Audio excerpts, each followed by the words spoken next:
اور اس کی آخری مثال اس صدی میں، یعنی دور کی تاریخ تو شاید ہمیں معلوم ہو کہ شاید فیری ٹیلز ہیں، یہ کوئی کہانیاں ہیں جو ہم سن رہے ہیں، اس صدی میں جو ہوا ہٹلر کے ہاتھوں 6 ملین 60 لاکھ یہودی ختم کیے، پورا مشرقی یورپ کا یہودی جو ہے کھینچ کر وہاں سے پکڑ کر جہاں تک ہٹلر کی حکومت بنی تھی، جہاں تک اس کے جو گئے تھے فتوحات کا دائرہ، وہاں سے یہودیوں کو کھینچ کر کنسنٹریشن کیمپس میں لایا گیا۔ پھر خاص مشینیں ایجاد کی گئیں، خاص جو ہیں اس کے لیے ایسے بنائے گئے کہ ان کے لیے اب اتنے لوگوں کو قتل کریں گے تو دفن کہاں کریں، تو کیا کریں، how to dispose of the dead bodies. تو اسپیشل پلانٹ بنائے گئے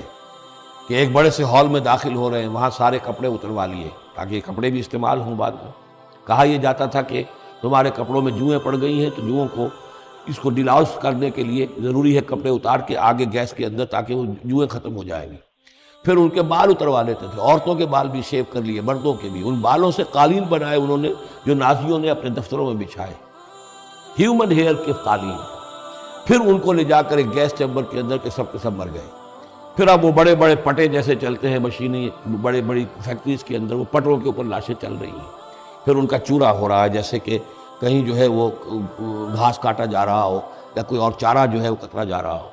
پھر کسی خاص قسم کے کیمیکلز کے اندر ان کو تحلیل کیا کہ آخر میں کیا نکل رہا ہے، نہ کسی گوشت کا پتہ، نہ خون کا پتہ، نہ ہڈی کا پتہ، کسی شے کا پتہ نہیں، ایک بدبودار سیاہ رنگ کا مائع باہر نکل رہا ہے، اور اسے وہ لے گئے اپنے کھیتوں میں اور اسے بنا لیا کھاد۔ یہ کام اس صدی میں ہولوکاسٹ، اس میں زیادہ سے زیادہ یہ کہتے ہیں کہ یہ کچھ مبالغہ ہے 60 لاکھ کا، 40 لاکھ، 40 لاکھ بھی تو کم نہیں ہوتا، 40 لاکھ افراد کا اس طرح ختم ہو جائے۔ استأذن ربک لیبعثن علیہم الی یوم القیامہ، ان کا آخری وقت تو اب آنے والا ہے، وہ زیادہ دور نہیں ہے، لیکن اس سے پہلے جیسے شمع بجھنے سے پہلے بھڑکتی ہے، لہذا وہ ایک بھڑک ہے اس کی کہ جو یہودیوں کی ہے، اسرائیل ہے، ان کی طاقت ہے، ان کی قوت ہے،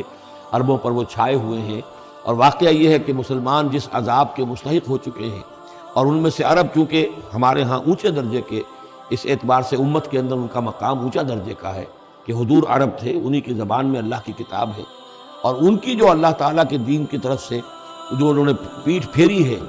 لہذا اس کی جو سزا انہیں مل رہی ہے وہ یہ ہے کہ ایک مغضوب علیہم قوم کے ہاتھوں ان کی تذلیل ہو رہی ہے، ان کے سامنے جھکنا پڑ رہا ہے۔ جن کے ساتھ کسی ایک کمرے میں کبھی بیٹھتے نہیں تھے، اب ان کے ساتھ گفت و شنید جو ہے اور ان کے ساتھ بغلگیر ہونے کی نوبت جو ہے وہ آئی ہے۔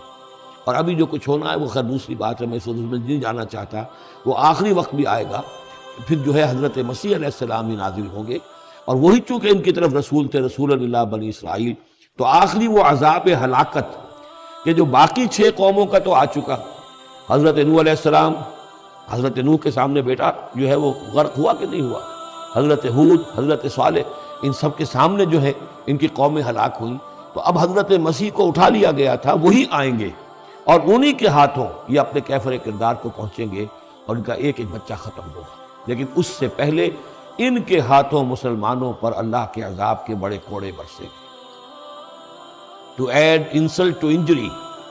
کہ ایک یہودی قوم کے ہاتھوں، مغضوب علیہم قوم کے ہاتھوں پٹائی ہوگی، اور جو ہو رہی ہے، لیکن یہ کہ ابھی شدید تر صورت میں اس کا شروع ہونے والا ہے معاملہ۔ کوئی دنوں کی بات ہے کہ مسجد اقصی شہید کر دی جائے گی، اور پھر ایک طوفان جو ہے